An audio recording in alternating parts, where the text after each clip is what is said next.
Welcome, everyone. Week one officially begins tonight. Salute, everyone. Salute.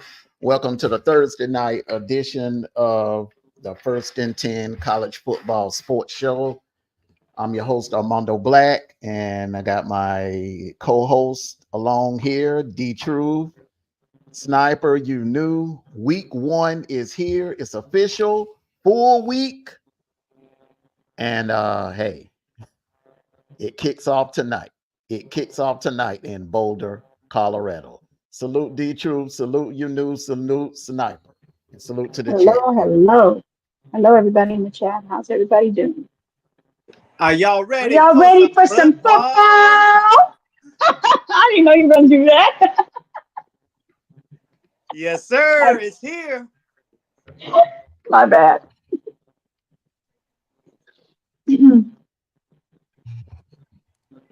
Hey, it actually kicked off last Saturday in Dublin, Ireland.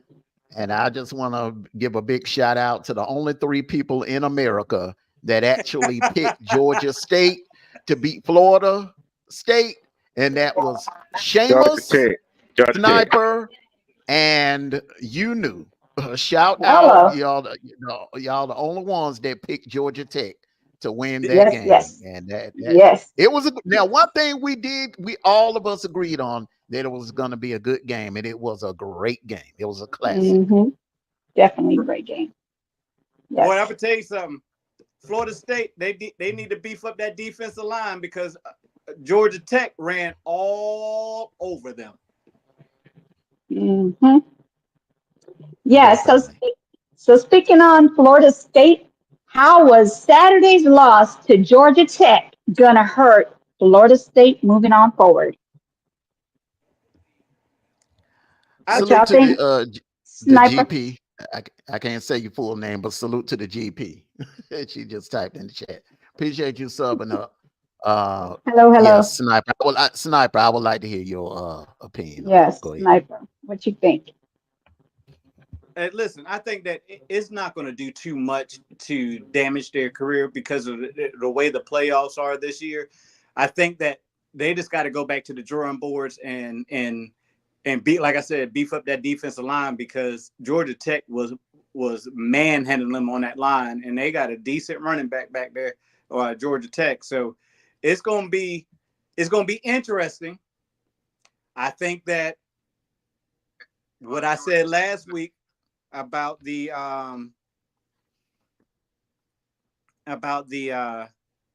their Ugalagalega quarterback, he is not what people say he was. He looked like the Clemson of old. But it ain't all his fault though. Defense didn't stand up. Defense did not stand up. And thing out, it was tied, and they just ran the ball down the field. They ain't passed one. Oh, that last drive Georgia Tech hit, they didn't even pass the ball. They didn't pass the ball. But why they didn't pass the ball? Yeah, because the defense. Look, everybody want to blame the quarterback for a game loss, but everybody clearly see Florida State all defensive line ain't was nothing. And Boss Cotton might do the same thing to him this Saturday. But Well, hold on. I will say this. Okay, so both of you are right.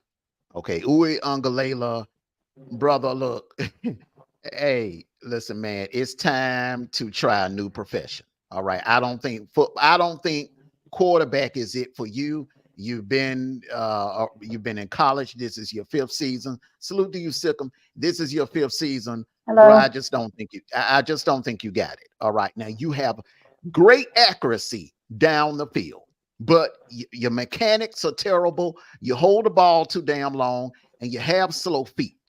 You're fast. You're hella fast, but you don't have quick feet. So that's why it's easy. You're so easy to get sacked. And I think if this happens to you on the college level, there's no telling what may happen to you on the NFL level.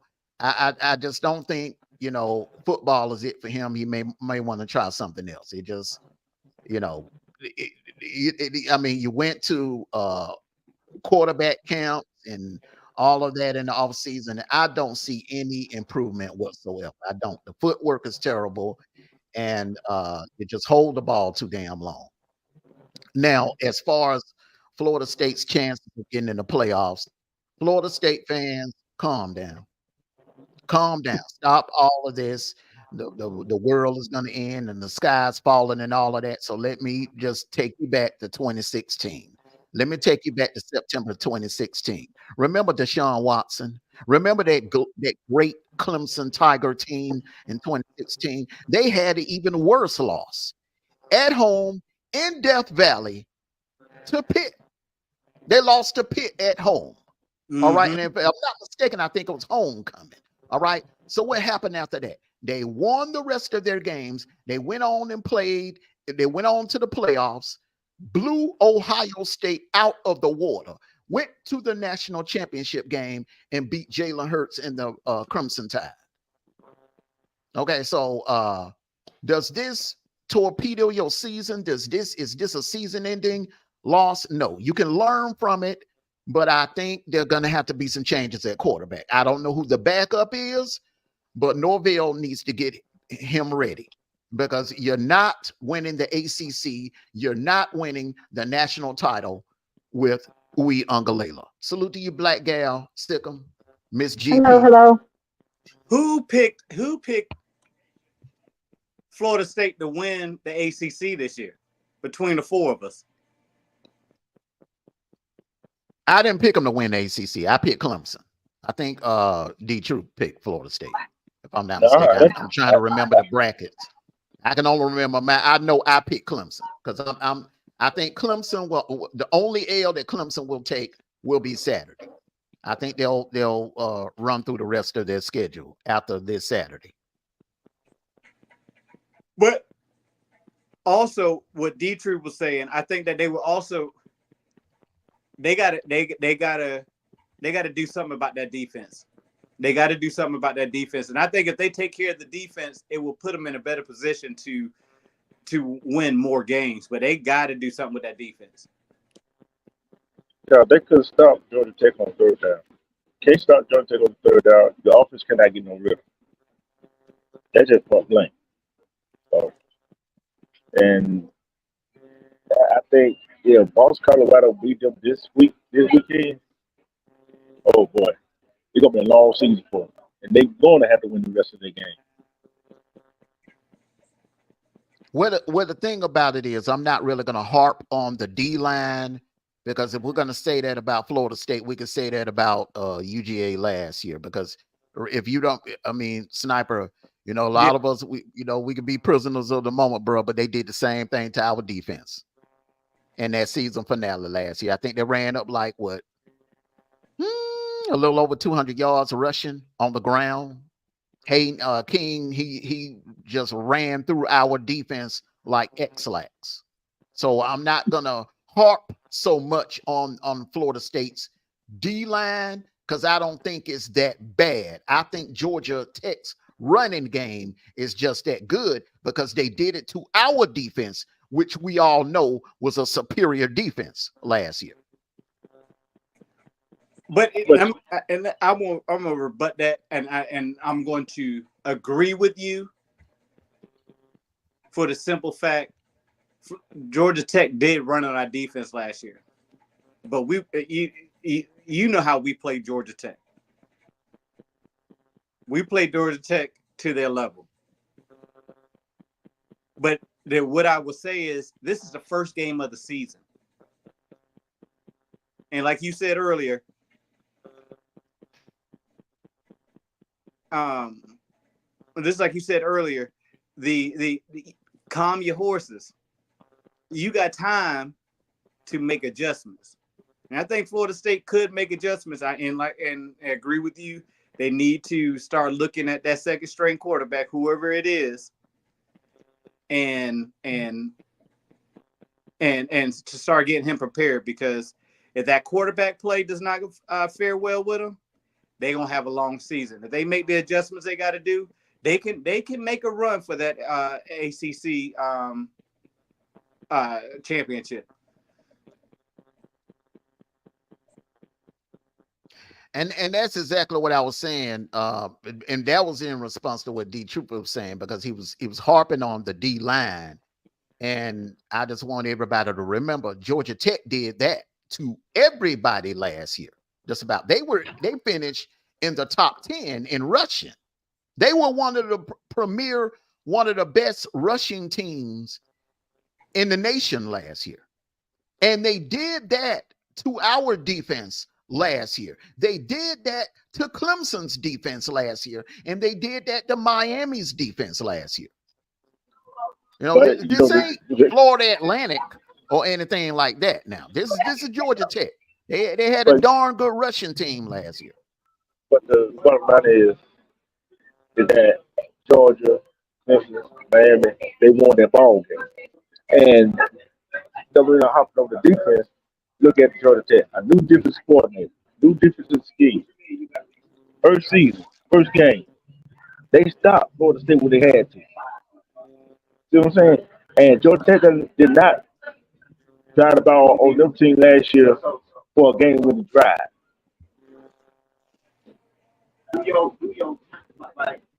So it is what it is.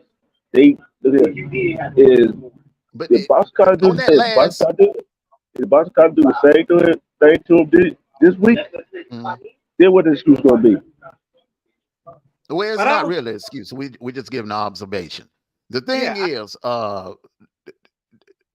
that drive wasn't all runs. If you was actually paying attention, there was some passes. And sniper, you can vouch for this, bro.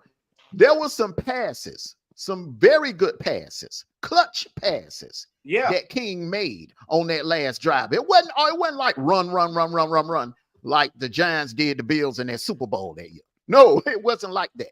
There were some passes that the receivers, the Georgia Tech receivers, they stood up in that game. And they were getting separation from those safeties and those corners. So they didn't just, it wasn't just on the ground. It was getting them in the air too. Yeah, definitely. They were definitely nickeling and diming them to get him to get in position to have a. But hey, that boy kicked that ball. That boy kicked the hell out of that ball, didn't he? Yeah, Georgia Tech. One thing about Georgia Tech, bro, they've always had, traditionally, they're kind of like Auburn. They've always had great special teams. They don't make mistakes on. There was a couple of times that they beat Georgia on special teams. Tell you something else. That quarterback, they be having that boy dancing right, and he made some plays on the sleeve. You know what I'm saying? Come on. No, I didn't. What you say? Yeah, your reception is terrible, man. Can't hardly hear a word you saying. I said that Georgia quarterback made some plays with his leg. Now he got some good runs in too. Now. Yeah, he's a darn good runner. That's why I said, even though I picked wrong, salute to you, DJ Ray H. Even though I picked wrong last Saturday, you can rest assured that King, if he doesn't go in the late round of the draft of the first round, he's definitely gonna go in the early second round. He would be a steal because he's a prototypical quarterback. He has the height, he has the arm strength, and he has the foot quickness. I think he would do darn good in the NFL. Hey, you got a question down there, Armando. It states, do you think that Clemson will beat Florida State in Tallahassee? Absolutely. If Georgia Tech's defense can do what they did to Florida State, and that's the key now. Georgia Tech's, that's something we're not really talking about. Georgia Tech's D-line penetrated that Florida State offensive line that all the Florida State podcasters were bragging about coming into the season. They were bragging about Florida State O-line, there's Seminoles O-line, there's Seminoles going to have one of the best O-lines in the ACC, where that Georgia Tech D-line penetrated them. So that Clemson has a great D-line. So if Georgia Tech's D-line can do that to the Seminoles O-line, I can imagine what Clemson's D-line is going to do. Yeah, but again, it's way too early in the season to put in that to bear in Florida State right now. No, I'm not burying them. I'm just pointing out some things that they need to, some adjustments they need to make. Number one, Uwe Ungalela, and I said this in the pregame show last Saturday. You're not winning the ACC or national championship with Uwe Ungalela. You will not make it to the playoffs with him. You're not beating Clemson with him. You're not beating Notre Dame with him. And you're not beating Miami with him. Those right there would be 3 L's. 3 more L's, and watch out for Florida. Watch out for Florida, because even though Florida has been down for the last 2 or 3 years, all right, they have been losing close games. They have been losing close games, and they still have a somewhat of a legit defense. But Florida has a pretty good defense. You know, you're not just going to run over them. I think Florida State needs to start running the ball more. You know what I'm saying? So that would help out for the passing game. They tried. They just, the O-line is not as good as we thought it was. It's not as good as we thought it was. I want to welcome in the Facebook crowd. Welcome in the Facebook crowd. Thank you for coming in. We got a couple of watch parties going on Facebook. Hello, everybody. How's everybody doing in the chat and Facebook? All right. So we're going to go into our next segment with the questions. We're going to let you take over, on this one. Okay. All right. So the first question is, has the media been unfair to Coach Prime? Has the media been unfair to Coach Prime? The flashiness. Oh, go ahead. He's been, I mean, like we discussed last week, he's been this way his whole life. I don't think the media is piggybacking off of what he does. You know, he had a controversy with CBS, and he just buried that in a hatchet. But I don't think they are doing anything besides what he's dishing out.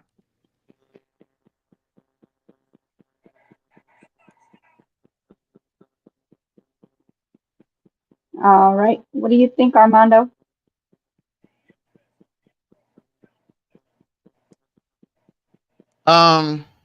I think they've been unfair to each other. I agree with Sniper. It is a pattern with Dion.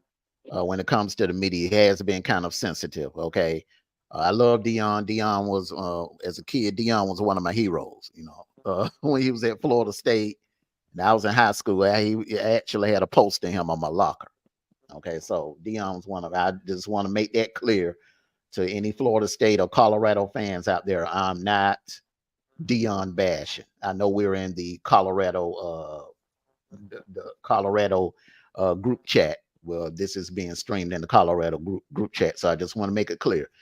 I'm not Dion bashing, but what I am saying is it's been a pattern. Let's go back to the 92 NLCS. After the game and in the clubhouse, the Braves were celebrating, and Dion took it upon himself to fill a bucket up full of ice water, and he went and poured it on Tim McCarver.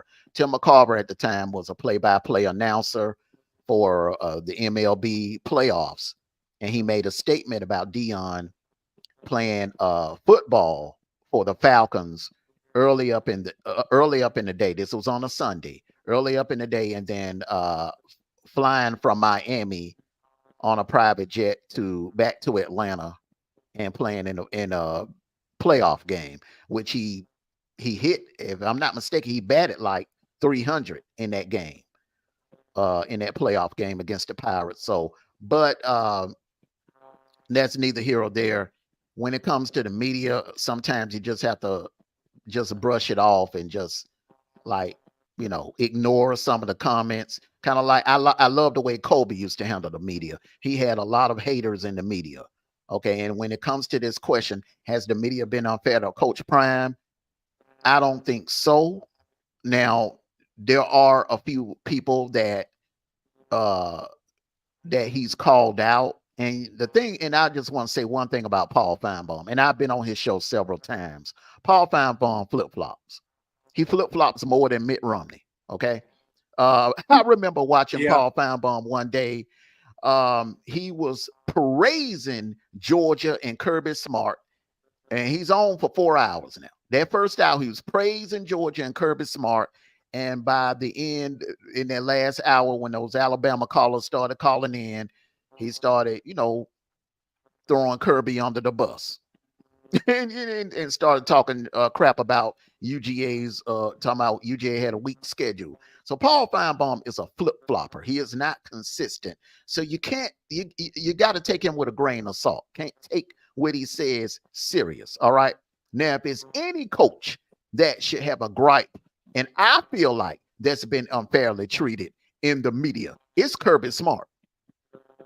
They need to put some respect on Kirby Smart. It's like they poo-poo him and say, well, you got all of these 5-star talent. You got all of this. You got all of that. You should win. It's like they just dismiss Kirby Smart's greatness and the achievements that he's done since he's been at Georgia. And people forget that when Kirby got there, UGA was a dumpster fire.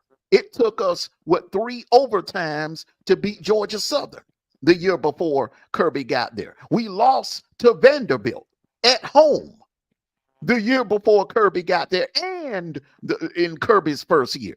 The UGA program was a dumpster fire, and he turned it all around. But I think now some of the media is coming down a little too hard on Deion, because one thing, there are Deion haters out there, all right? And to you Deion haters that are out there, what you don't mention the fact is Colorado's record before Deion got there. Let's see. The previous year, they only won, they didn't win any games. The year before that, they only won 1 game. You got to remember, it was a dumpster fire. That team was terrible before Deion arrived there. Okay, so he don't have you in the playoffs. He don't have you on the level of Oklahoma, Texas, or UGA, Ohio State. But it's a process. It takes time. The man ain't magic.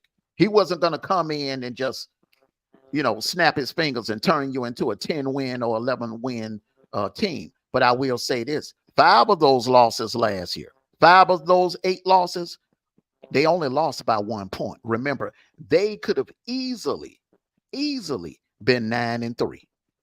Had the ball would have bounced a little differently, or they would have had the last possession. Let's not forget that now. Remember the USC game, the ball would have bounced a little differently. The conversation would be different today. We would be talking about, oh, well, can Colorado follow up on that 9-3 season last year? True? What you got? Yeah, I agree with y'all too. We know Deion the flashy, and he gonna say something to me, and he gonna say something to him. And what Deion gonna do?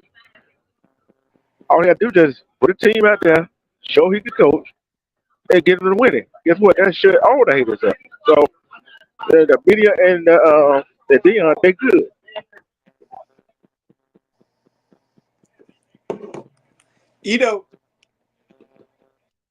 The media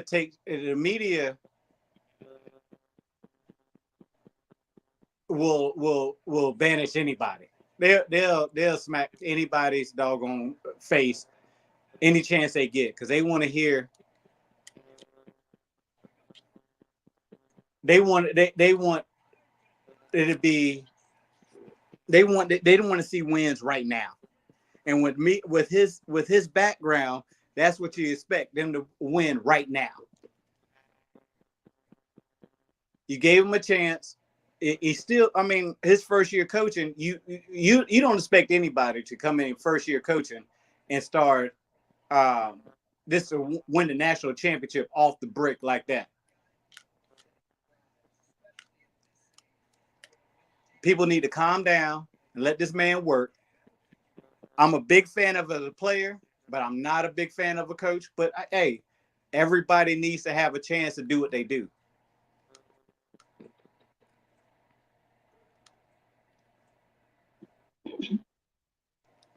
Any pushbacks? I agree. No pushback. I just want to put up Together's comment here, and she mic drop. Mic drop says, "Salute to you, Together. Salute." Hello, Together. Sometimes people talk just to be talking. If I was Dion, I would have stayed silent. Not everything needs to come in. Exactly. I said the same thing back in 92. Man, you just won the Don NLCS. You on your way to the Don World Series. You finna get your first World Series ring. Why would you take a bucket of ice water and pour it on this man? So that right there created a whole lot of distraction going into that World Series against the Blue Jays. And you have people to this day blaming the World Series loss on Dion because they felt like he was a distraction to the team going into that World Series.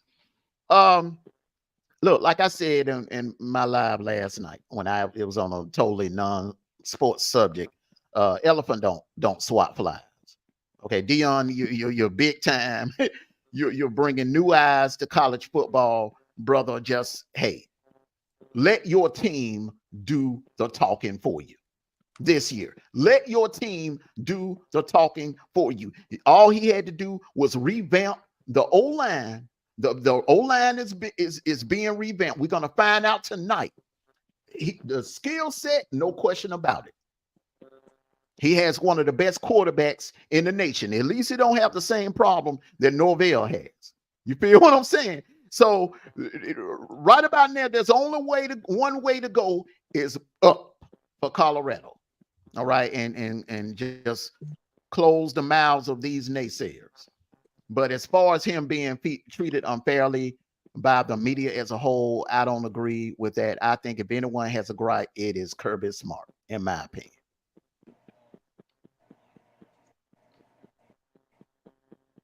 All right. USC versus LSU. Which head coach needs this win the most? Excuse me, win the most. That's a good question. A damn good question. Thank you. Go ahead, D. True. I'm gonna say both of them. I'm gonna say both of them. We know they both LSU. need. Which one needs it the most? I'm gonna say USC. I think he needed the very most.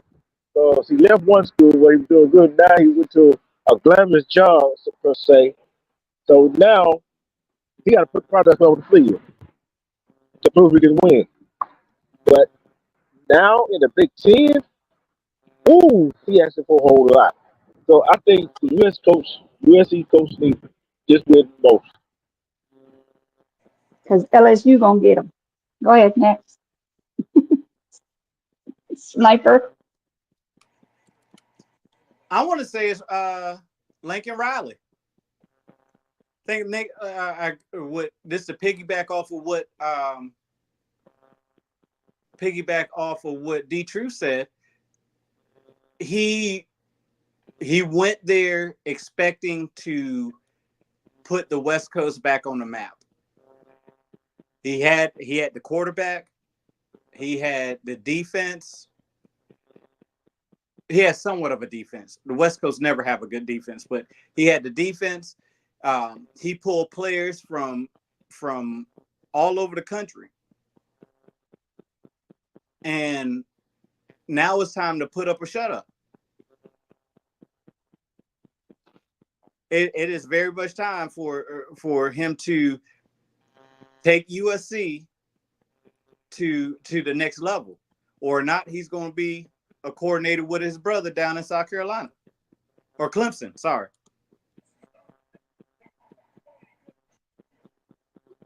All right, Armando. I agree with my two brothers up here. Definitely is Lincoln Riley. Lincoln Riley needs it the most. It is imperative. It is imperative that he gets a win on Sunday night. If he loses this game on Sunday night, I think that's going to be his seat is going to sizzle. I think he's going to be right in the same boat with James Franklin, and it's only going to get worse because the schedule is going to get tougher and tougher. He needs a marquee win. He needs this game because he got a gauntlet of a schedule coming up in that Big Ten. So just in case, let's just say if he finishes 7-5 or something like, or 8-4, or even 6-6, he can look back at this. He can point to this game and say, "Hey, my team has potential. My coaching skills has potential. I just didn't have a quarterback this year." This year is the first time that, since Lincoln Riley has been a head coach, that he has not had an elite starting quarterback. And this is going to be something totally different. Now we're going to find out what Lincoln Riley is made of. We're going to find out his developing skills, his coaching skills. Was it more so Baker Mayfield made him? Was it more for Aaron Murray made him? Was it more so that Caleb Williams made him look better than what he really is? We're about to find out. We're about to find out. This is his what, second year there? Third year? Third. So he got to do something this year. He got to do something this year. And left Nebraska. Now he left Oklahoma. Either way, he should have stayed, right? And in the third year, he should have done better recruiting, quarterback. And plus, he should have tweaked something on the offensive defensive end of it. But it's Lincoln Riley. What you expect from him? All right, any more comments? No? Okay, next. 2024 is the national championship or bust for the Ohio State head coach, Ryan Day, yes or no? Armando, yes or no? Absolutely, positively, 100. No, 1,000. No, a million. No, infinity times infinity. Hell yes. National championship or bust. You have the most loaded squad, in my opinion, in Ohio State school history. I'm going all the way back to the Woody Hayes days, to the Cooper days, to the Trexel days, to the Urban Meyer days. You have the most talented squad in school history on both sides of the freaking ball. There's no excuse, Ryan Day. No excuse. And you have a guru as your offensive coordinator. You have, in my opinion, the best safety in college football that I've seen since Ed Reed. Yes, sir, it's championship or bust, in my opinion. All right. D-Truth, yes or no? I'm going to agree with Armando on this one. Yes. And he's been so close, but he cannot pull off the big one. He always get tripped up. So, hey, he got to win it all this year. He got to win it all. Or he going to be out of the hot seat, out of the frying pan, and into the fire. All right. Sniper, what do you think? Yes or no? He's in the same seat as Penn State's coach. He's in the same seat as Alabama's coach. Yes, he is. He's on the hot seat. There should be no ifs, ands, and buts about it. He's on the hot seat. He again, just like you make it to the semifinals and you can't pull the trigger and win it. You've been there for a couple of years now, and like Armando said, you have the best team right now on paper to win a national championship. To be in the top 4. So if you don't do it this year, you might be looking for another job. Oops. I like how you put that, Smacker. On paper, it can look good on paper, but how do it look on the field? Well, the thing about it is, if you have the best team on paper, then it comes down to the coach development, the staff, how well they can develop that talent. All right. It's just like okay. So you got 5-star groceries. All right. Are you a 5-star chef to turn those 5-star groceries into a 5-star meal? Only a 5-star chef can do that. So now we're going to find out. You got elite talent. You've had elite talent around you since 2019. Okay. You have hella elite talent. Your squad is loaded with the elite talent this year.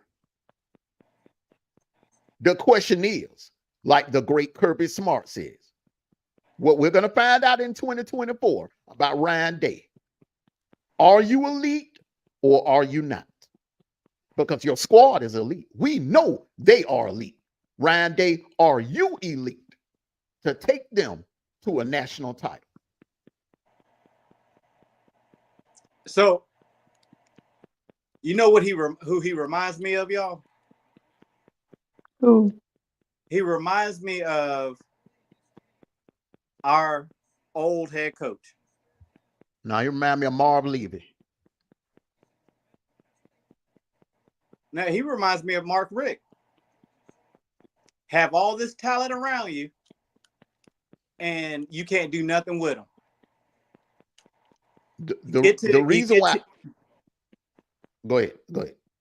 The reason you get all the way down to the dance and can't do nothing with it.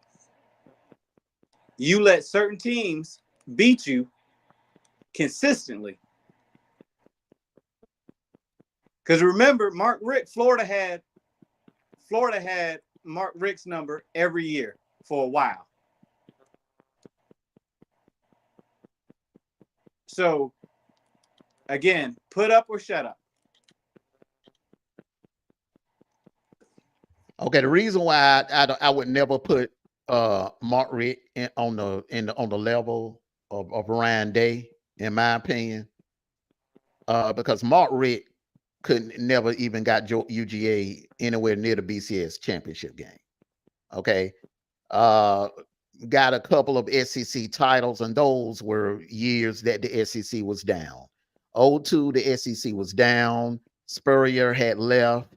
Farmer was ill and had missed a couple of games, so that it was an unusual year in 02. 05, Katrina. LSU really was the best team in the SEC that year.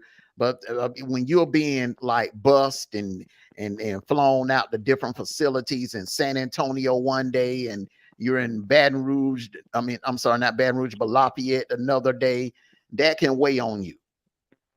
And when they went into the SEC championship game in 2005, it caught up with them, and DJ Shockley and them, they beat the crap out of them. Shoot, those were his only 2 SEC titles, if I'm not mistaken. So other than that, and then Ryan Day, he ain't losing to Purdue. Okay, he ain't like there were times that Mark Richt was losing games that he shouldn't have had no business losing to. He lost to Vanderbilt a couple times. He had issues with South Carolina. Okay, and he lost a couple of times to Arkansas and Kentucky. Ryan Day, he at least wins the games. Regular season, man, Ryan Day looks like Vince Lombardi. Okay, it's the playoffs that has been the issues. When the bright lights come on, that's been his issues. Mark Richt, any given Saturday in Sanford Stadium, would lose a game. That's the difference. And if you're gonna make a comparison to Mark Richt, it would be someone. It would be Marvin Lewis. I would give him Marvin Lewis. And that may be a little slight insult to Marvin Lewis, because at least Marvin Lewis had the Bengals in the playoffs every single year. Ryan Day right now, he's Marv Levy. He will get you double-digit wins in the regular season, but when the bright lights come on, just something happens. He folds and gets out-coached.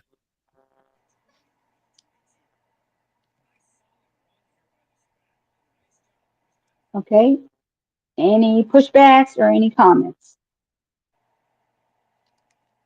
All right, next. Which SEC school would be a perfect landing spot for Jimbo Fisher? Armando.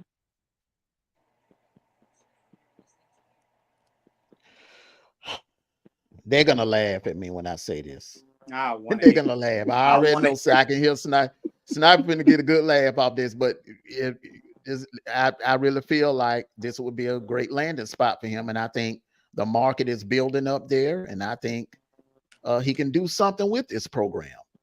I'm gonna go out on a limb and say I would like to see him go to Vanderbilt. I would like to see him in Vanderbilt. Nashville is growing. Nashville is becoming a huge market. They're even thinking about maybe rotating the SEC championship game from between Atlanta and Nashville. Nashville is a growing city, and the TV market is growing up there. And it's money in Nashville. And if anyone can make that, Vanderbilt has money. Vanderbilt is not broke. That is a 5-star school. That is the Harvard of the South. So if any coach can go to those boosters and make them, come off the money and hand him a blank check, it's Jimbo. Fast talking, double talking Jimbo. Now, Armando, you gon' why was I thinking the same thing when I was reading the question? To build to rebuild the school will get him back in the good graces of college football. He can go to I think he can go to Vanderbilt and actually, first of all, he gonna get players. He's gonna start getting these players to come to his school. And he's going to get he what he did with Florida State, he can bring that he can bring that to Nashville. So I agree with you on that. I thought you was going to say Arkansas or something like that, but you got me. Man, you was on the same page on that one.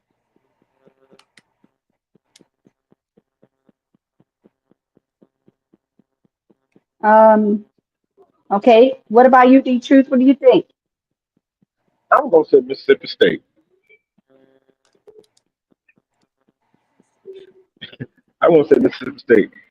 They are due for a good head coach. So they had what was it, Sylvester Croom. So that would be a perfect spot for them. A perfect spot. Build that program up. So Ole Miss and Mississippi State have a great rivalry. Lane Kiffin versus Jimbo Fisher every year. Who wouldn't want to see that?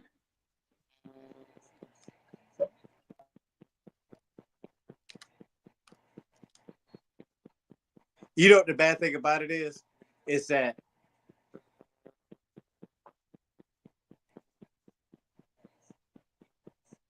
I don't think Jimbo Fisher is the same thing with these other coaches that's leaving coaching because of they can't adapt to the changes that's coming through with college football. I think that was his problem at Texas A&M. He couldn't adapt to it. So he has to do something to get his legacy back up.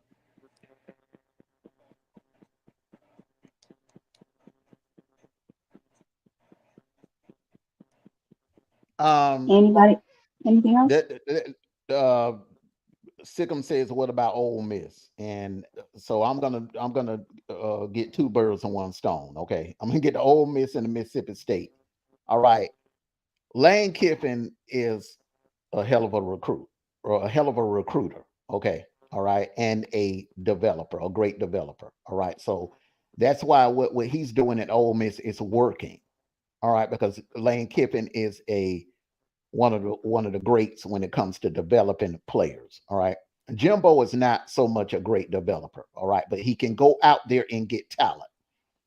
The reason why it's not going to work at Mississippi State, brother D Truth, because with Mississippi State, it's a shortage of talent in that state. You've never seen a Mississippi high school team on ESPN on a Friday night. You know why? Because there's talent down there, but it's not like Alabama, Georgia, Louisiana, Florida, and Texas. Okay. And then when if you take that job, you're having to compete with Brian Kelly. You're having to compete with Steve Sarkisian. You're having to compete with Kalen DeBoer. You got it coming from both directions. All right.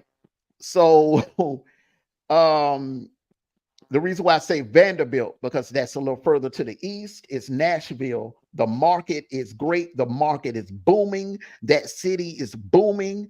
They're building a darn near $1 billion facility up there. They're expanding that stadium.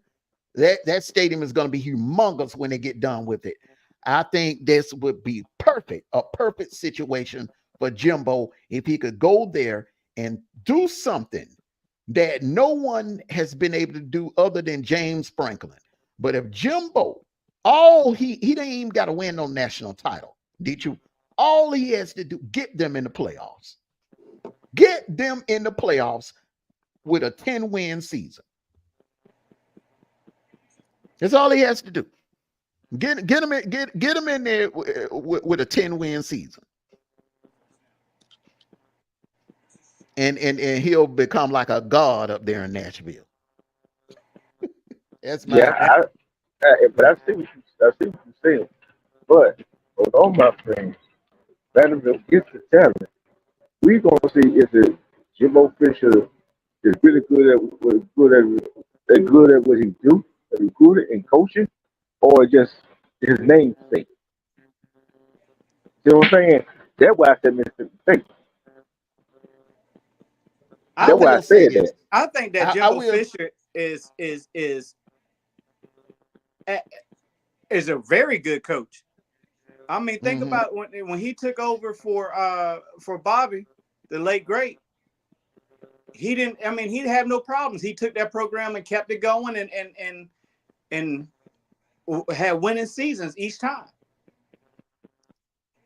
And I'm going to tell you something else too. Okay, is he on the level of a Kirby, Nick Saban, or Dabo? You know, those are the coaches that have won multiple national titles in the last 10 years. No, sir. All right, but he's a great coach. He's maybe like a level below them.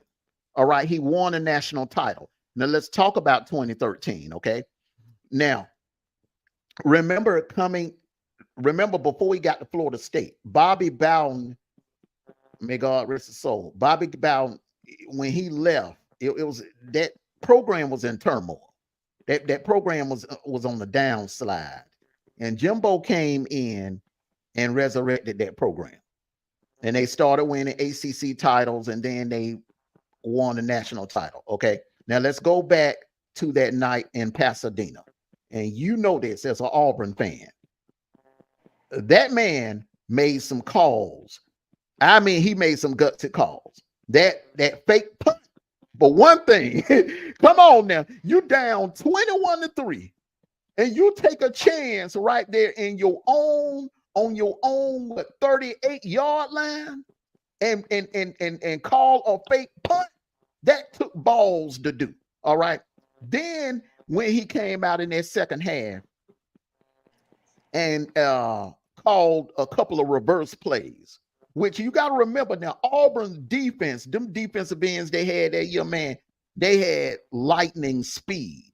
For him to make those type of calls on offense, bro, it took, but the man can coach. All right, I mean, we ain't gonna take that away from him. The man can coach. And then let's not forget what he did in the pandemic year. He was shorthanded that year. Shorthanded that year, lost his starting quarterback that year going into that season. Was down to what A-Train was like the third string running back. Mm-hmm. And they almost got into the playoffs, brother. They only lost one game. So give the man his flowers. He deserves it. He definitely do. You can't take that away from him at all.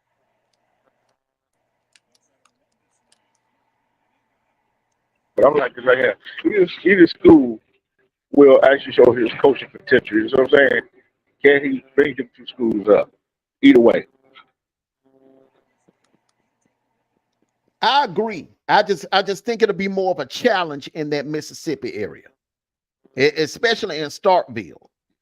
Ole Miss, look, it's changed since Hugh Freeze left there. It's changed. Now you got Sarkisian coming from the West. Okay, you got Mike Gundy and you got Brian Kelly, which is a hell of a recruiter.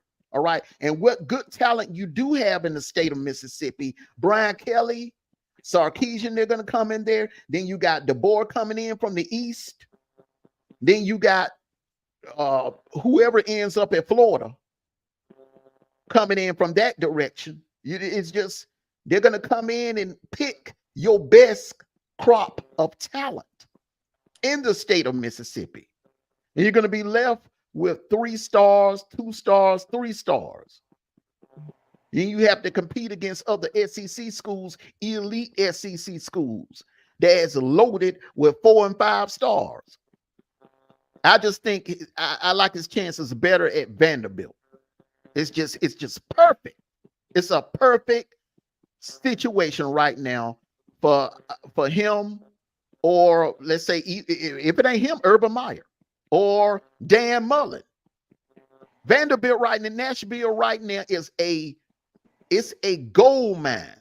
They're just waiting for that right coach to get there.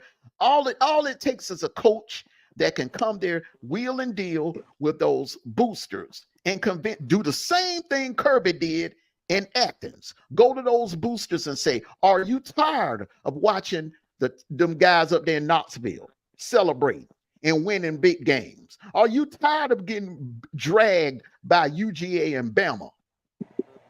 Are you tired of being labeled as a baseball school? When really we in the state of Tennessee. Nashville is a football city. It ain't no baseball city. It's a football city. People in the city of Nashville, Tennessee, they love their Titans. So there's no way he won't be able to convince those boosters to come off of that money. Because D-Truth, it's money up there in Nashville. It's money up there.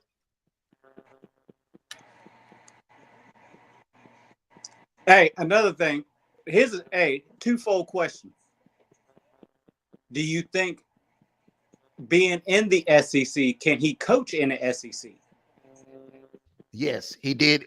2020, He proved that to me. I don't care what nobody say because he had a tough schedule. A very tough schedule. And he ran into the best. A lot of people declaring that 2020 Bama team. I disagree, but a lot of people are saying that 2020 Bama team was the best of all time. I disagree. I still believe it was the 01 Hurricanes team. But a lot of people saying that 2020 Bama team, they're putting it up there with that 2019 LSU team and that 01 Hurricane team.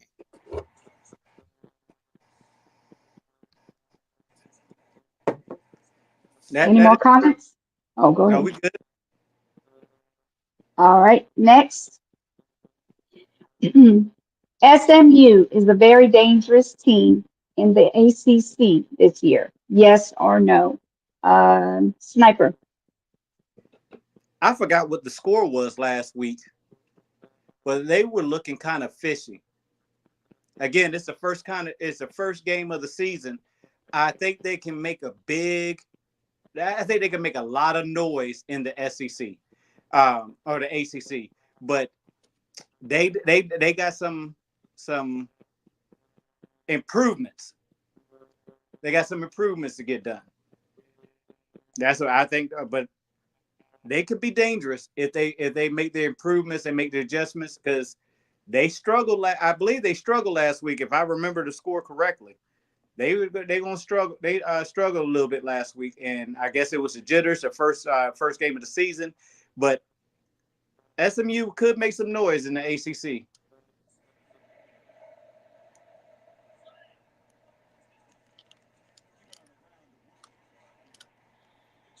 Okay, D-Truth. I would say the score was 29-24, SMU over Nevada. Not taking that away from Nevada, but that game there, right there, shows it shows that they got heart to win that ball game. And you really have a team win that kind of ball game than win it by a blowout. But SMU is going to be a dangerous team in the ACC.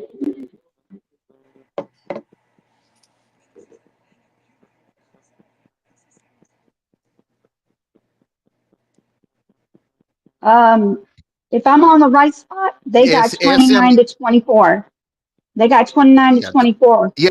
yeah. That's what D Truth has just said. He said they won Mm-hmm. 29-24. So SMU yes. is let me just say something, Sniper. That game was in Reno. Okay, and if you know anything, the history of going into that stadium, Nevada has put down some good teams in that stadium. They've had USC on the ropes in that stadium before. Yeah. They beat Boise State when Boise State was undefeated one year. That is not an easy place to play in. And plus, it was the first game of the season. I mean, Yeah. first game of the season, players are, going to be the playbooks. They get plays, going to be off a little bit on the first game, but they pulled it out. I will say this, that RJ Maryland, Arthur Blank, I hope you were taking notes. I hope you was watching this kid, because I'm hoping to see that young man in a Falcons uniform in the future. Because that kid right there is special. I haven't seen anything like him since Randy Moss. And I'm being to me, in my opinion, he's better than Harrison was last year. I've never seen a receiver single-handedly just dominate like that. He played wide receiver and tight end, and he played some slot. That kid, look, I ain't seen anything. I ain't seen nobody like him since Randy Moss. And I'm not exaggerating. If anybody doubt what I'm saying, just go watch the playback. But yeah, SMU, and I said this, D-True, back there when the NIL went into effect. If this team ever gets into a power conference, it's a wrap, because they are in the oil capital of America. They're in Dallas. And I'm going to say this. I'm going to say this right now. in the next 5 years, they have a better chance of bringing a title to the city of Dallas than the Dallas Cowboys do. Oh, but but that's a known fact, brother. That's a known yeah, fact. yeah. Hey, I'm gonna say this right here. Me, you've been talking about SMU ever since what? About 2 or 3 years ago, and what was it, SMU and Baylor going at it, and all them schools in that area. SMU is a dangerous team, born in the ACC. Hey, only team I could say probably give them a problem is Clemson and Miami right now.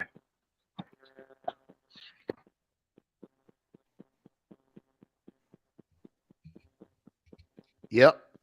That is a I'm telling you, SMU, that Dallas market, and I'm telling you, Texas, Sarkeesian, and Elko, and whoever will land in Arkansas, they better watch out because And don't remember forget now, Oklahoma. Don't forget Oklahoma, Oklahoma already paying the price. The fact that Texas is back on the come up now, because if you notice now, the only time is when Oklahoma's dominating in recruiting is when Texas program is down. Now that Texas is back, you see how Oklahoma kind of slides a little bit. You know, even back there when Vince Young then would dominate, Oklahoma was kind of on the downside. But enter SMU and that Dallas oil money and that Dallas, Texas market in that town, in that city, that's football crazy. Oh, oh, that's a sleeping giant that's about to be awakened. All right, D True.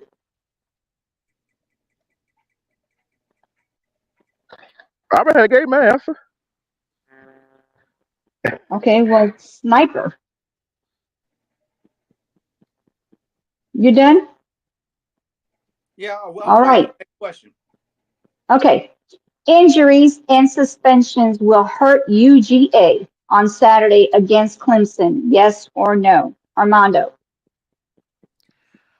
Um, no, because like I've said before, UGA next to Ohio State, UGA has the best. I say, in my opinion, the second best squad on paper, but they have the deepest squad in the nation. That's what makes UGA the most dangerous team, and why I think UGA is built for this. And I think would be this is kind of a a blessing in disguise for Kirby. And let me explain why. Because we're going to find out what Nate Frazier. Nate Frazier is going to see some action on Saturday. Branson Robinson, welcome back. He's going to see some action. Cash Jones. A lot of UGA fans are big and high on Cash Jones and Dylan Bell. We can do the Debo Samuels thing with him. So it's a lot of options that Mike Bobo has. Like I said, Mike Bobo is blessed with a lot of talent to work with. It's going to come down to um, will he know what to do with it? Will he is no Chip Kelly. If Chip Kelly was in Athens, man, we would be averaging 60 points a game easily. Without a doubt. But we all know, and Sniper, you've been a UGA fan, lifelong UGA fan, just like me, bro. Mike Bobo, sometimes he has a habit of calling the wrong plays at the wrong time, brother. That's why I put him, gave him that 2 seed. That and the little question mark about the D line. But that backfield, I think that's where the injury is at with Broderick. And then that secondary is young. That secondary is young. If I'm Clemson, I would test out that secondary if I was Dabo. That secondary is young. You got two freshmen, two true freshmen that's going to start, a sophomore, first time starter as a sophomore, and Dylan Everett, who was kind of shaky last year. So I think Clemson, if Clemson is going to get UGA, it's going to be in the air. Is not going to be in the ground. So back in the day, Bobo used to score 42 points a game and lose. And I used to get so frustrated with him. How the hell you score 42 points and lose? Because you call the wrong play at the wrong time at the end of the game, towards the end of the game. I think that the injuries, every team is going to have injuries. Our injuries are, as Armando said, we had that next man up mentality at Georgia. So what I've been hearing, and I know Armando's very, skeptical about our defensive line, but what I've been hearing is that our defensive line do have some dogs on that line. I don't have names just yet, but they said during this fall camp, they have really developed into close to the defense of old.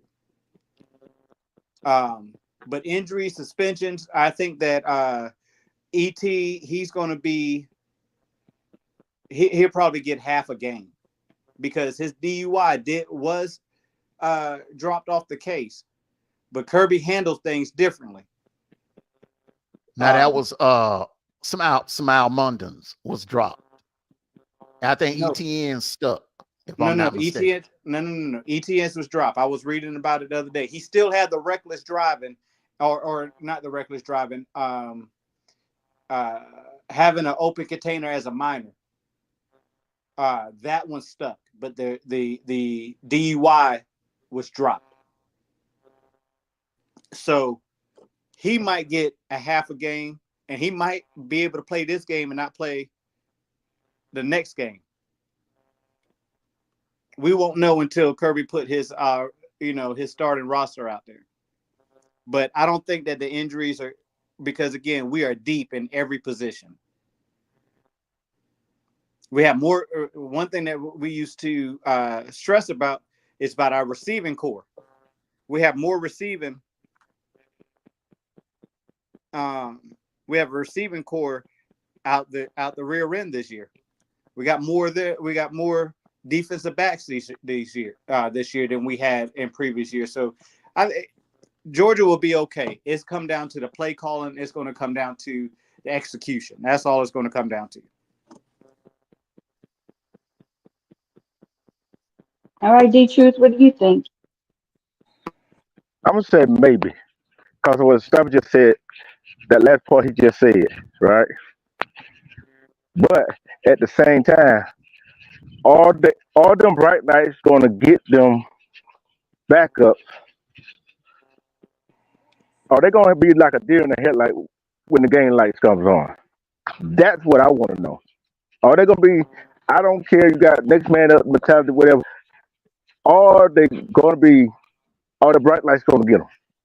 And you know what I'm talking about, the bright light. A big game against a championship caliber team. Are the bright lights gonna get them? So Although it is the first game, so it's gonna be like with. Cause this is a big game right here. Win or lose, they got to come out there and play.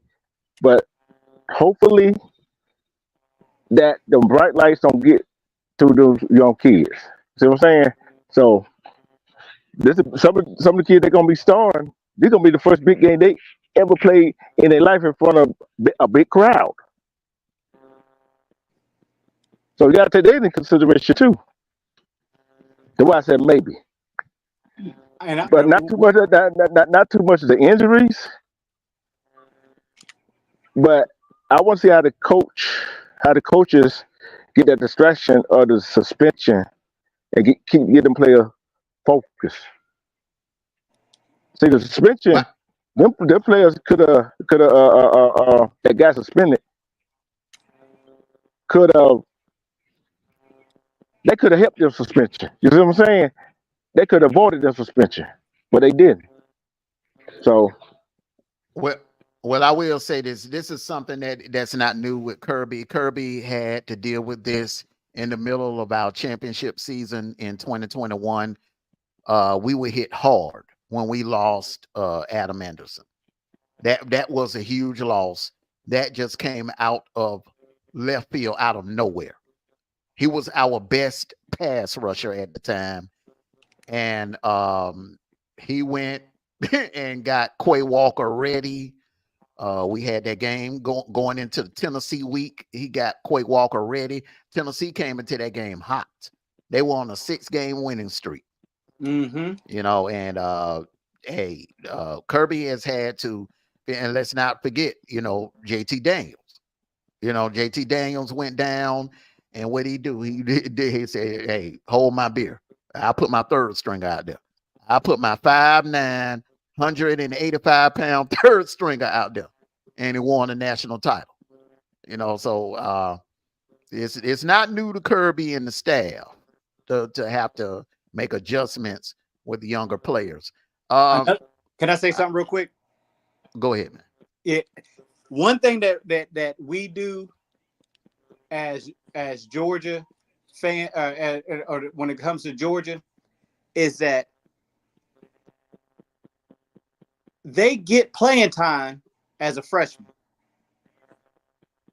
It might not be the longest playing time, but Georgia is known for having true freshmen come in the game in pivotal moments and play. So they get that exposure at a young age, as a young player. So I don't even worry about the lights and stuff, because you think about it, that's what Georgia do.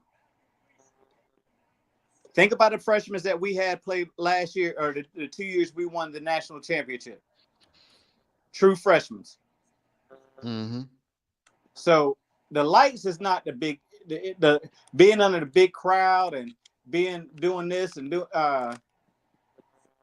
and saying that they never played. And you got to think too, a lot of these players come from Georgia. They played in their high school championships. They played in the Mercedes Benz. Yes, sir. And they traveled down to Florida and played in the and played them too. Hard Rock Cafe Stadium and You played think, in big state, played out there in Vegas. One went to Vegas last right, year and played in Vegas. think about the Corky Challenge that we do at the beginning of every year. That's in the Mercedes Benz. Mm-hmm. So Yes, sir. the lights is not the lights in the big crowd is not that. It hasn't been a challenge for Georgia.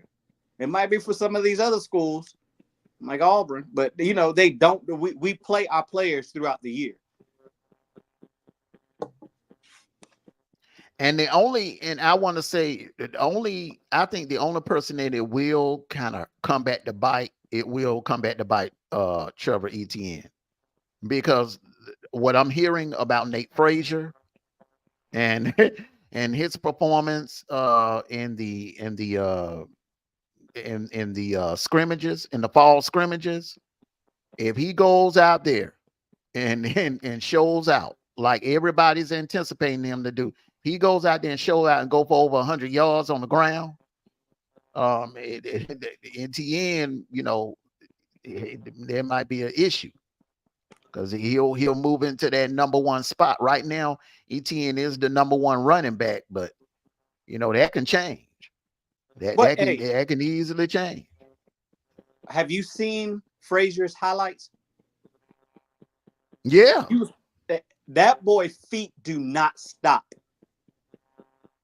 They say he one of the fastest players in college football today. Yeah, but to go more in depth than that, Frazier, when he makes a cut, his feet are still going 1,000 miles per hour.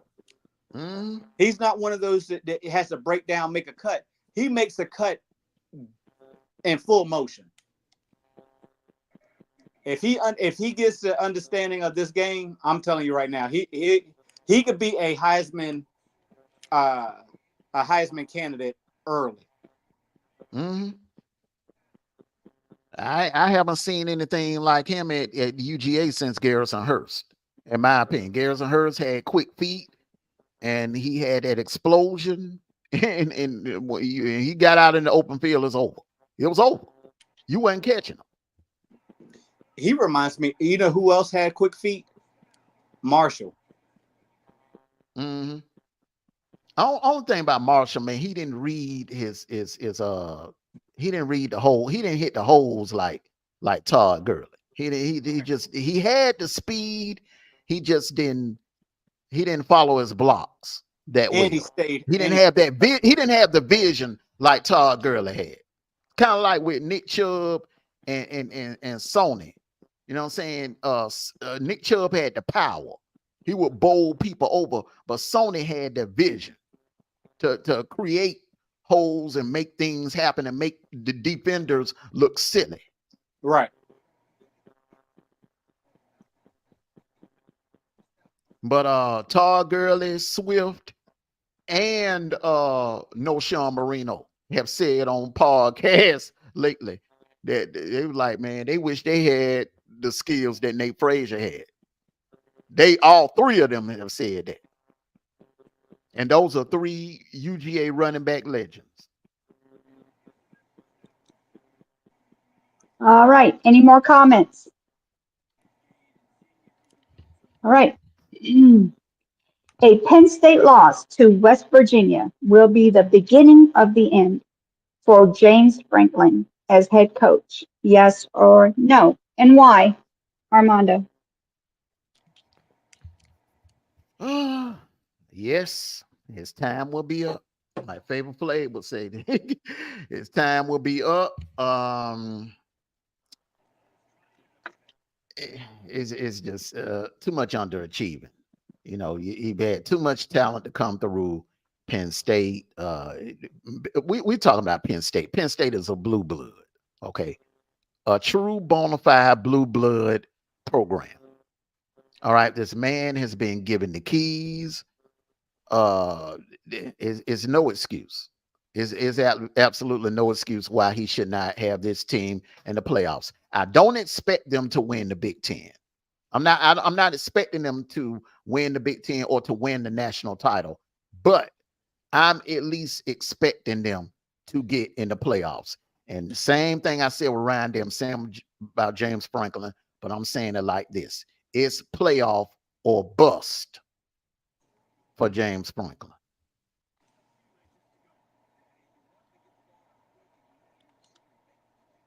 Again, he's been there too long. He's been there way too long to not even sniff a playoff chance. You losing games that you should not be losing.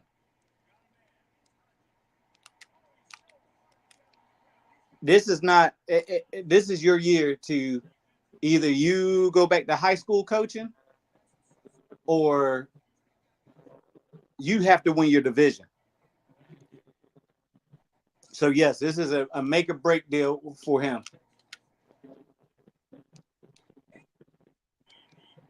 All right, D-Troop? Yes or no, and why? Yes, he should have stayed, but at Vanderbilt. That's what he should have stayed. It's just like the boy following. He doing like the boy following Nick Saban footstep. He followed in Petrino footstep at Penn State. That's a big shoe to fill, ain't it? Hey, he don't made it big. Now he got to lay in it. But just think what Vanderbilt would be if he would stay at Vanderbilt. The same. He would be. He would be in the hot seat like he is right now. Yes, he would. Not at Vanderbilt. He had Vanderbilt on a roll. Who did he follow at Vanderbilt? That was on Petrino level.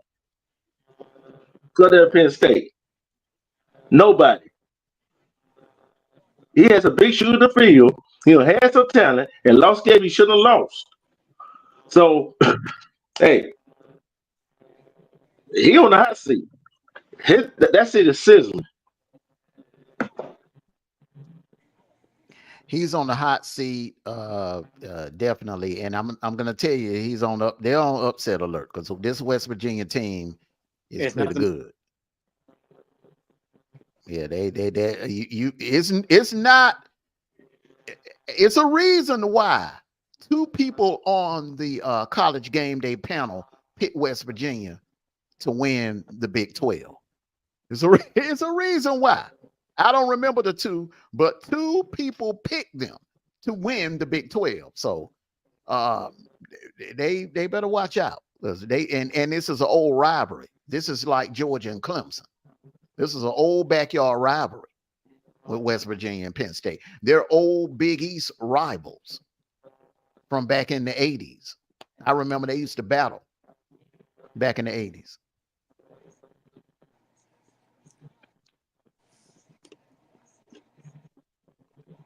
And they're going to be in Morgantown too. Oh yeah. And that's a night game too, ain't it? I don't know if it's a night game, but if it's a night game, they even in a bigger fix, a worse fix, bro. If it's a night game, for real. That's a hard place to play in at nighttime. Ask Oklahoma and Texas and Oklahoma State and TCU them about West Virginia. Penn State, hey man, this is going to be a pretty tough game. This ain't going to be no blowout. This ain't going to be no cakewalk. This is going to be a 4-quarter, 15-round bout right here.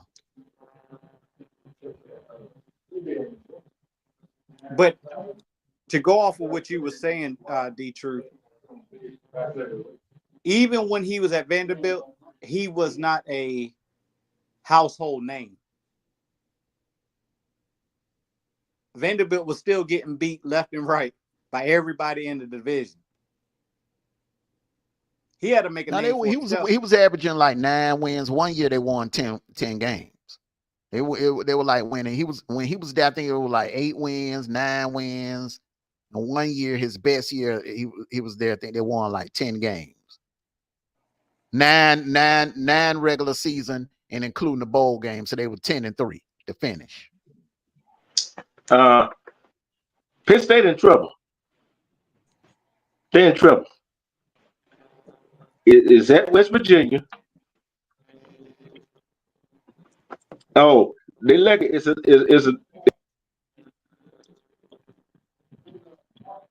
I don't know. It's not a night. Is it a night? No, it's a night game.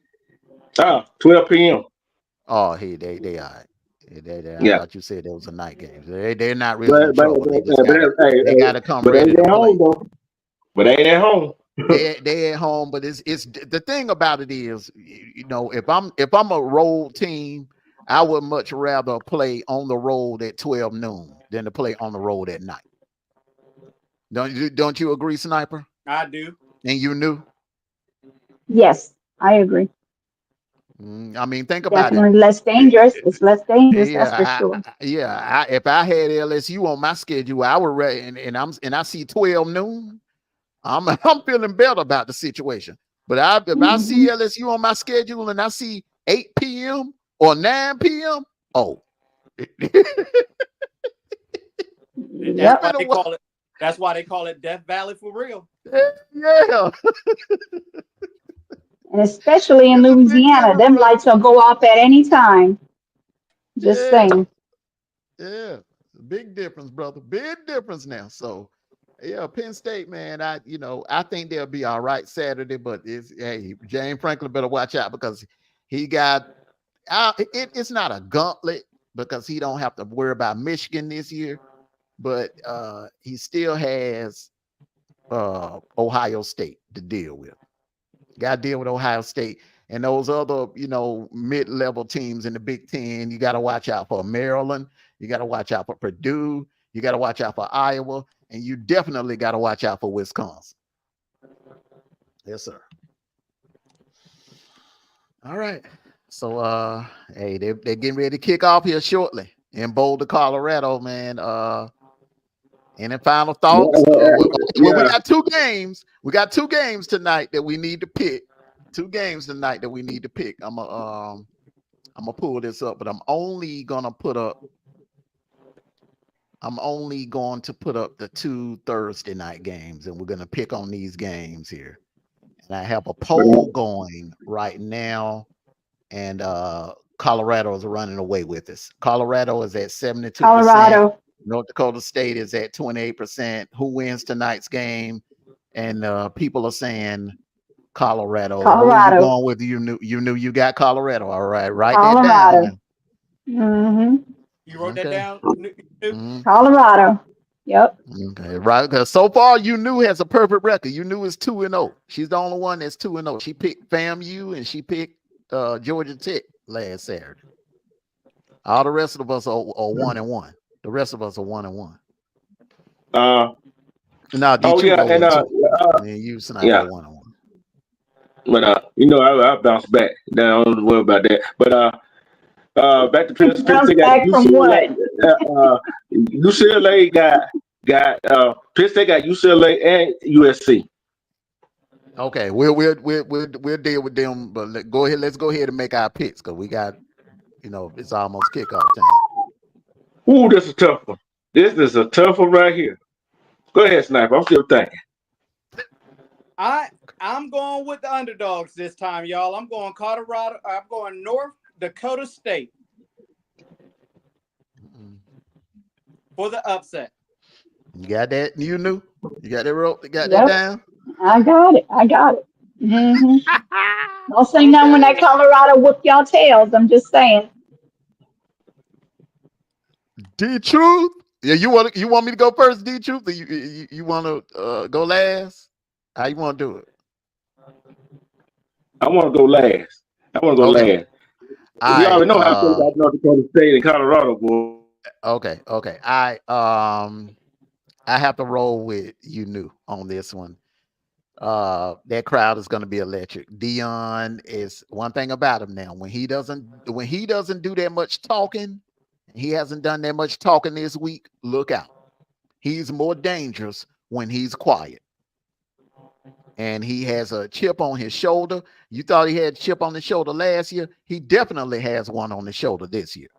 He's out for blood, and I think he is he's got that O line and that D line revamp. I'm going with the Buffs. I'm going with the Buffs tonight.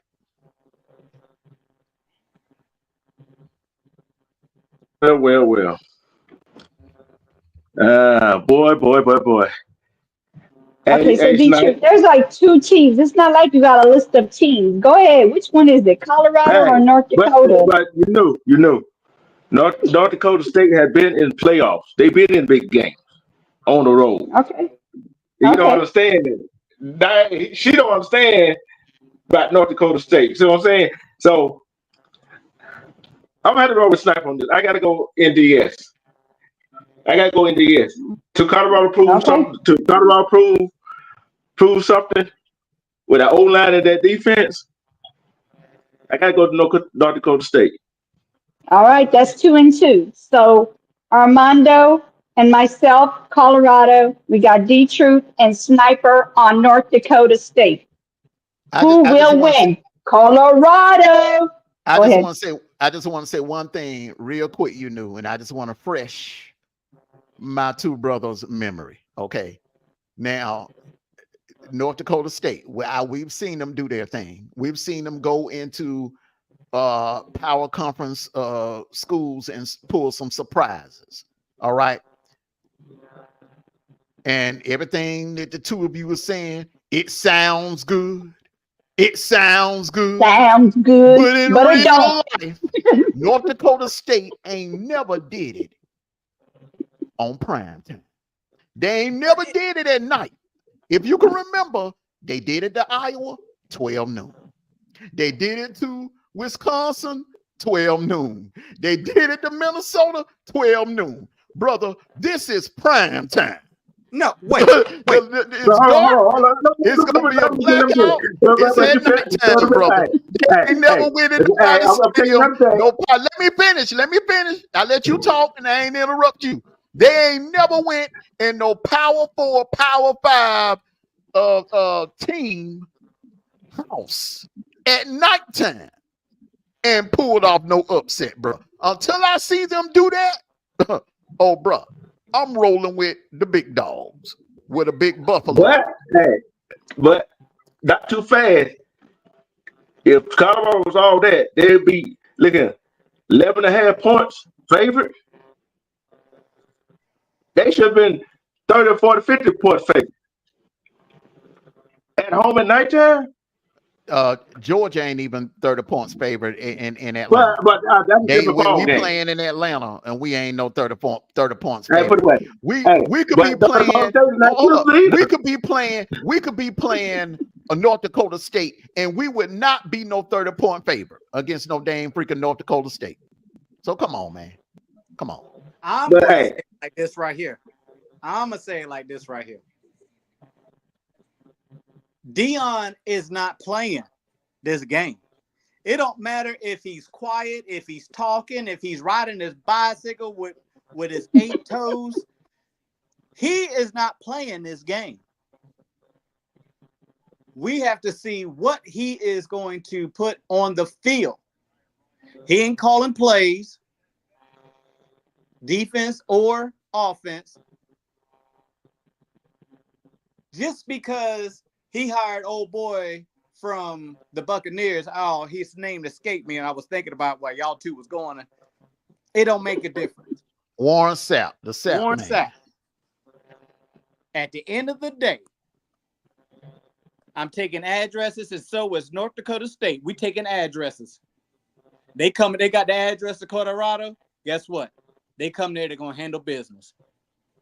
That offensive line, man, you gotta think about it like this right here. North Dakota State ain't got nothing better to do but practice football and throw hay bales. Them boys is strong. Them boys is quick. Hey, let your boy come across the center if you want to. This is a different breed at North Dakota State. They've been in some primetime areas, and they handle business. Let's do it. Colorado. And everything you just said, Sniper. Don't you dare hit me with it. You bet not hit me with it. It sounds good. Sounds good. It sounds good. Sounds But in good. real life, brother Sniper, and this is for you, brother D Truth. If North Dakota State was all of that in the age that we're in, with all the realignments of the conferences, why weren't they invited to any of the 4? They would have been invited if they were all of that. There's a reason at the end of the day why they are in the FCS, brother, and not in the power conferences with the big boys. It's a reason why they are swimming in a pond and not in the ocean with the sharks. Okay, Colorado is in the ocean with the sharks. All right, they're in that big ocean called the Big 12. They swimming with the rest of the sharks. Oklahoma State, TCU, West Virginia, Houston, Cincinnati, UCF. Okay, they swimming in the ocean with the sharks. All right, so when it comes down to a game like this on prime time at night, and Lord, I can imagine what that pep talk sound like. Sikkim, you are absolutely right. Can you imagine what prime time laying down in that dressing room right now as we speak? Hey, listen, you know that prime? Play my darn music. I ain't gonna put no guppy. Hey. I ain't gonna put no guppy up against no shark, bro. Give me them Colorado buffaloes. You must not have been to a pond lately. You must not have seen the what's going on in the ponds lately. You think just because you swim in the ocean and you got them, there's got some bass. They got some catfish out there that's bigger than you. You can talk this trash all you want.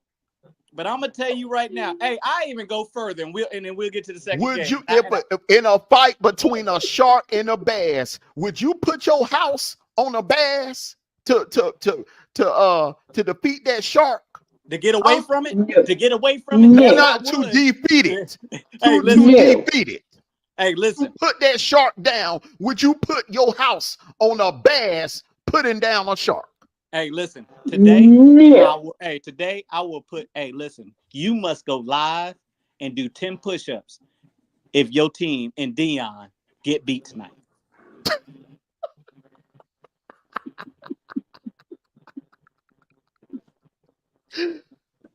You must do 10 push-ups. And I know your old ass haven't done push-ups in a hot minute. Bro, I can do 10 push-ups. Are you kidding me? I can do 10 push-ups. Hey, that ain't just nothing. like, hey, and I want to see Dion run away or run a race with his doggone his 8 toes. Let's go. Let's go, Right. Bryson. I got confidence. I got confidence, bro. I got confidence. So you want to put that 10 I got push-ups on? one thing about Dion. Say what you want to say about him. That brother right there, when it comes to the big lights in prime time, because all eyes gonna be on him tonight. All eyes. He's not playing. Because a lot of people, I know he ain't playing, just like Nick Saban wasn't playing in a lot of them games, but he was the main focus.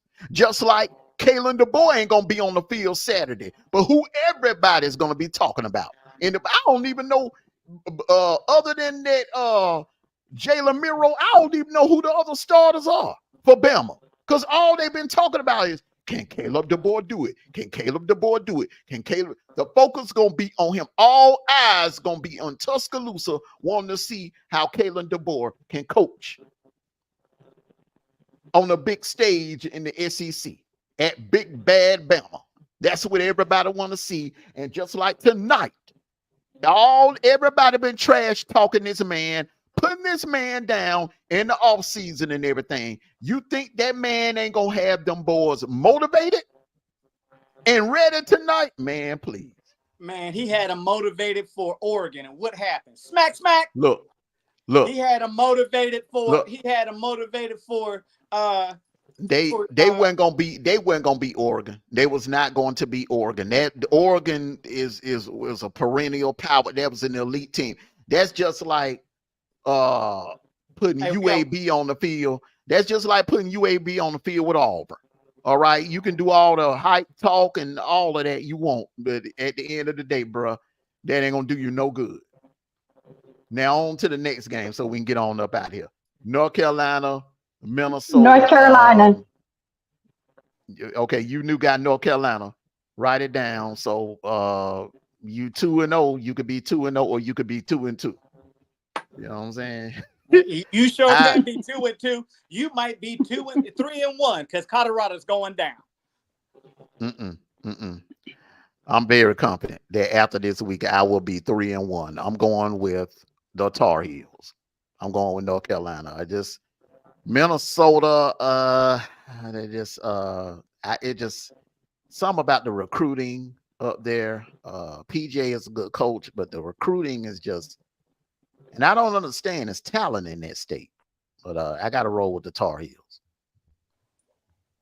D-Truth?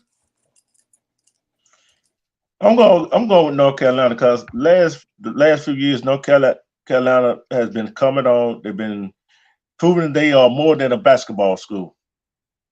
So I'm going with the Tar Heels. Okay. Ladies and gentlemen, for the first time, we might be all in agreement. I just don't know who North Carolina quarterback is this year. They had great quarterback play for the last 3 years. I don't know nobody that plays for Minnesota, so I'm going with North Carolina. So for the first time this year in this short 2024 season so far, for the first time out of all the picks, we finally agree, all four of us agree that North Carolina is going to win this game. Isn't Matt Brown still the coach?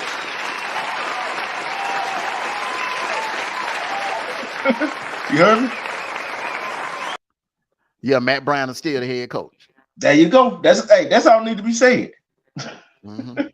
Now That's all Minnesota need to has a be good coach too. I think it's going to come down. I just think North Carolina's the said. more Got too much talented talent. team. Yeah. Too much talent. Mhm. Too much talent.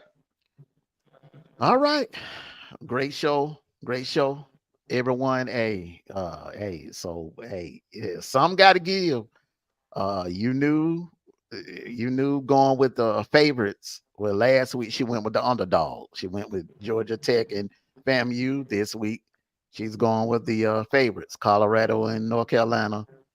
D Mhm. Truth and Sniper, they're picking upset. They're picking North Dakota State to go into Boulder tonight and under the lights and defeat Colorado. All Yes, right, sir. so we're gonna go to our final thoughts. No, sir. I'm gonna start. We're gonna start off. Gonna start off with you knew with our final thought. Colorado's gonna get y'all. Just be ready for it. I could taste it. They Mm, gonna win. No, that's just Gonna the chicken win. I ate earlier. No, no. I didn't have any earlier. all right, D True. We'll roll with you because I know you and All Ed. all I gotta say, go Bison. Beat them Okay. Buffaloes. Although they're about the same, they're the same family, but North Dakota State gonna wear that butt out at nighttime. North Dakota State gonna make y'all a believer. No, there's gonna be some interceptions. I'm just gonna say. But Sniper. thank you for joining the show. And tomorrow we're gonna have Hold on, man. Sniper. go ahead, Gotta give Sniper. his last. Yeah, Yes, man. Sniper. Can I? As I'm putting on my shoes and I'm thinking about the stumping that's going to happen down there in that it's about to be, hey, God, it's football season. It's football season. It's football season. We amping up today. Yes, sir. I just want to let y'all know, Mhm. hey, stop picking teams because of their uniforms. Okay, you knew? You're gonna stop playing with me, but I've been right. So I've been right. So hey, Stop it is stop what it picking is. You teams can say because of what their you want to say. uniforms. Say what you want to say. Say Hey, what you I want just to want say. But when they whoop y'all butts, don't say nothing. Don't say hey, nothing. Just If keep your she was mouth going by closed. uniform, if she was going by uniform, she would have picked Florida State last week. Florida State uniform look way better than Georgia Tech uniform. I'm just saying, Florida State. I've always loved their uniform. hey, listen, she picked Florida State because she picked Georgia Tech because I did. So we ain't gonna even hold on that one, okay? Wait a minute. What? I No, said it no.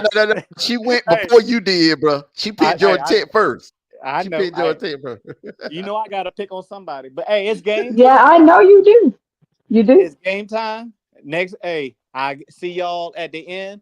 We got, hey, Armando's gonna be doing some push-ups live, so be prepared for that. And, Okay, so wait. Real quick before we go. Does that mean that if y'all lose, no, not law, not if, but when y'all lose, you're going to be doing the push-ups? man, Is come that on what we're now, talking about?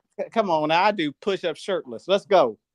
All right, you and D2 side by side when y'all lose. Hold on. Hold on. Hey, Sniper. Guess what? If I'm doing push-up, hey, we do push-up in our sleep. We do about 100 of them. But the question is, when North Dakota State win, is she gonna be doing it with Armando? Exactly. So see, No, because I can barely get one. I can barely get one. Hey, I'm telling the truth. I can barely get one. Well, you're hey, gonna have to do We one and then come back and do another. ain't even worried about that scenario, bro. Cause y'all gonna be the one doing the Yeah, push up. so Y'all that's gonna be the right. one doing the push up, bro. But Armando, Get ready. hey, but Armando, I didn't make the bet with you. That was you and Tony. I don't know how I get in the middle of all of this. She tried to throw me in the mix of it. Hey, without throwing herself in look, Armando, without throwing herself in the mix of it. Carolina's gonna win, so it don't matter. He got a point there you knew because he didn't have nothing to do with the bet. You threw him in there so that he I he did. reciprocated and threw you in I there. did. I Hey, look, did. and I'm just My agreeing to bad. I'm everything that taking you you say. back out. I'm gonna take you back out of it. It's between y'all two down, both of y'all. Armando and Sniper. That's who it's between. Uh-oh, there go the game. There go the game. All right, everybody. Want to thank you all for coming out. Want to thank the Facebook crowd. We had the Colorado group, the Minnesota group, the North Carolina group, the Colorado group, and the FCS Trash Talk group. Want to thank all of you for joining us. They ended their watch party about 15, 20 minutes ago. Want to thank you all Okay. for coming through. Our YouTube family, thank you all. For those of you that are going to watch the playback, make sure you hit that like button. You won't be able to vote in the poll, but just hit the like button and leave a comment in the comment section. Whether you think Colorado or North Dakota State, and even after the game, leave a comment in there. How do you think the game went? How did Colorado look? How did North Dakota State look? We just want to thank you all for supporting the platform, and thank you all for supporting the First and 10 college football show. We'll be back. I had scheduled a post-game show, but it looks like we're going to have some bad weather here in the Georgia area. So we're going to do the kickoff show. We'll have the kickoff show Saturday morning, 8:30 sharp. We're gonna go through all the games and pick them, all the marquee games this week and pick them, and then we'll have a post game show on Saturday night. Haven't decided on if we're gonna do anything for Sunday for the LSU USC game. We may do a little something, and then also talk some NFL as well. So I really would love to talk. We're gonna definitely talk some NFL on Sundays this year as well. So brothers and sister, great show, great job. Thank everyone for coming out. Make sure you hit that like button. Peace and blessings to you all. Love you all. Be safe. Enjoy the rest of your college football Thursday night, and go Dogs. Go Y'all ready for some football? Dogs. Sick 'em. One damn eagle. Now that's what I'm talking about. I told Now you sound like an Auburn fan. I told you, it's game time, bro. It's game time now. Hey, All right. you said, but I'm confused. You said War Eagle or you said Go Tigers? Which one is it? I just need to know so I can be prepared. Y'all crazy. Don't worry about it. Don't worry about it.